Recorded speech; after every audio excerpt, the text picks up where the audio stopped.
Hello everyone, this is Magbo Gaming here, and I'm gonna do a rant video today on the PlayStation Portal. Rant time! Yep, that is the new supposed handheld from Sony that's gonna be coming out later this year. The reason why I wanna rant on this is because, you're paying 200 bucks, and that's the retail price, by the way, for a device that can only be fully working when you have already a PS5. So if you already have a PS5, okay, you know, it's just 200 bucks. If you want to play remote PS5 games on a little handheld without the screen, it's like the Wii U in a way. You need to have that thing close to the console in order to play any games portably there. So, you know, it's not like the Switch that, you know, if you want to play here in the TV, like over here, yeah, you just put the handheld in there and it turns into a console. And then if you want to go out with it anywhere you want, just take it out. Why can't Sony try to compete with Nintendo that way? I just don't get it. I wouldn't mind that. For it to be both a handheld and a console. But I guess Sony didn't thought that, you know, handheld was going to work for them because the Vita kind of flopped because they didn't want to work on a handheld. I'm going to be honest with you, they're kind of lazy when it comes to handheld. They focus fully on consoles, on the more powerful hardware and stuff like that. So the PlayStation Portal is gonna be retailing at $200. And if you don't have a PS5 and you say, oh, this is a new PlayStation Portable, I would like to buy it. I don't have a PS5, but I would like to play PS5 on the portable. Yeah, I'm pretty sure they're gonna let them know that you need a PS5 for it. So it's crazy because if you want the Portal, like, not only are you going to be spending $200, but you're going to need to spend another $500 to $600 on a PS5 in order to have something to use with the Portal, in order to play the PS5 games on a portable PlayStation Portal, if you know what I mean. But that doesn't stop there, by the way. So if you're counting like 500 retail plus 200 equals $700 for the Portal, if you want to play this on a Bluetooth headset or whatever, it doesn't work on just any Bluetooth headset. As a matter of fact, let me just show you something. If you wish to play with a Bluetooth headset on a PlayStation Portal, a Sony branded device, this is a Sony headphone, as you can see here. Yep, this is a Sony headphone. But guess what? As far as I know, this will not work on the Portal. Nope, I'm not joking. Their own headphone is not going to be working on a freaking Portal. Why? That makes no sense. So, you're not going to allow them to use this because, oh, we have the proprietary Sony headset that is made for the Portal. And you want to know how much that costs? I want you to make a guess. That little headset, wireless headset, $200. What? $200. Yep. So you're gonna spend $500 on a PS5 and $200 on a PlayStation Portal handheld, which only is fully enjoyed with the PS5.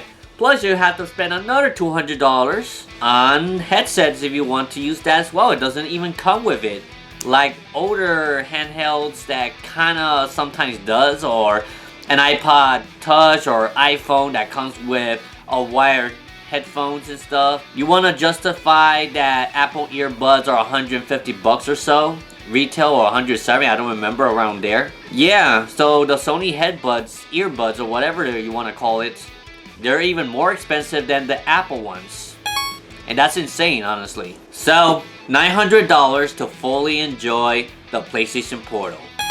How does that make you feel?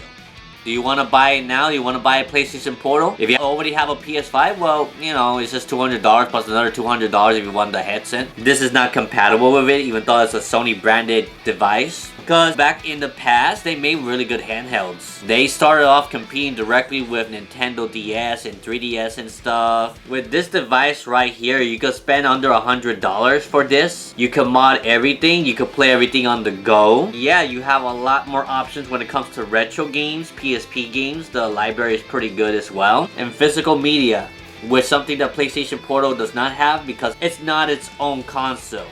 It's a company console. It's a peripheral at this point for 200 bucks. That's crazy. Sony's gonna rip you off, honestly.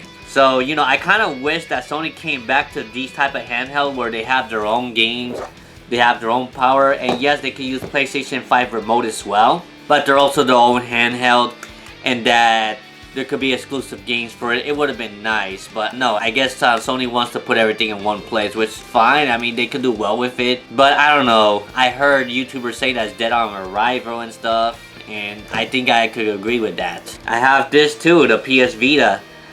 PS Vita, the sequel to the PSP.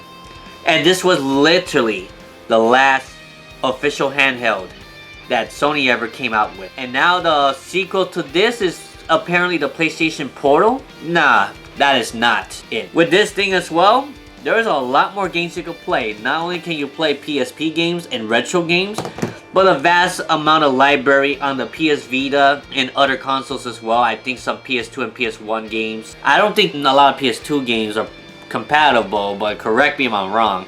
But PS1 games, a lot of them can be played here, and you can mod this thing to play even more games and run them pretty well as well. And you can play anywhere on the go. The battery life is great and everything. Sure, the PlayStation Portal has a lot of technologies built in and all that stuff. Maybe you could hack it one day so you could actually have it its own handheld. But until that day comes, like, it's gonna be marketed just as it is, as a device that could play portably, locally, where your PS5 is, not on the go, obviously, because you can't take it out with you and be able to play it. It's like the successor to the Wii U than it is a successor to the Vita or anything like that. So, yeah, what you guys think of the PlayStation Portal? This is what it looks like. I'm just going to show it real quick. You already saw the thumbnail of what it looks like, but here's another look. It may be comfortable in the hand.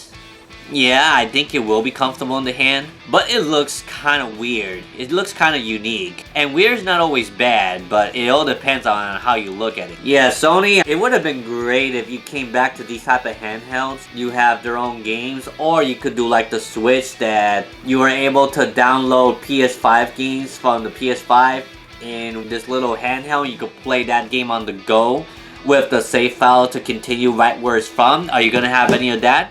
I'm not seeing that. I don't think so. I think you only could play it directly on a PS5. You cannot transfer data or save files from the PS5 to the Portal in order for you to play the Portal. It would have been great if that was the case. But yeah, there's a lot of things lacking with the PlayStation Portal. I'm mostly hearing negative things about it. So yeah, if Sony don't fix this or try to please the consumer, and since they're so successful right now with their PS4 and PS5, they feel like they could do whatever they want once again, back in the PS3 days where they were struggling with the PS3. And then they had to please with the customers in order for the PS3 to actually become good again. They could be fixed later on down the line, but it's all up to Sony if they want to continue supporting it after the initial launch, of course. Because this was pretty good and successful at launch, but then it sold less, I guess, because Sony wasn't bringing out much games for it after a couple years of it being the market. If it weren't for like the Japanese developers and limited run, this wouldn't have much games as it does now. So that's how I feel about it. What you guys think? Let me know in the comment section below your thoughts on the PlayStation Portal in general. If there's any information that I'm missing out, please let me know. We could discuss it in the comment section. If you enjoyed this video, you agree with everything I say in this video, you can leave it a like. You could share it with your friends so other people that wants to know other people's thoughts about the PlayStation Portal can listen in as well. And subscribe to this channel if you haven't yet, if you're a new subscriber, since more than 90% of my viewers at this time are not subscribed. So if you are new and you enjoy my content and you want to see my game collection back there, then feel free to subscribe. I have more videos on my collections and other things going on later on as well. So that's all I have to say right now. I have a special announcement right before August 31st. So I hope that you stick tuned to that. I have a special announcement for this channel. So I hope you look forward to it. So on to next video, guys. Magbo Game says, good luck with the hunt. Don't get ripped off by the PlayStation Portal. Definitely know what you're going up against if you decide to buy it. If you want to review it or whatever, cool. But yeah, Sony, I'm disappointed in you when it comes to that, honestly. And I'm also disappointed that the PS5 is still $500 after all this time. But I understand why. Because it's selling so much. People are justifying $500 for a console that more than 80% of their library I can still play on a PS4, and which is why I don't have it yet. I'm not justifying that price whatsoever. I'm voting with my wallet, and if you don't think $500 is a justifiable price, speak with your wallet. That's all I have to say. Until next time, Magbo Gaming out. Bye bye. If you enjoyed this video, check out my other related videos here as well. I also have a Discord server you can join for the video game collecting community, and an Instagram you can follow as well. I even got some merch you may want to check out, my TeePublic link below. Hope to see you again soon.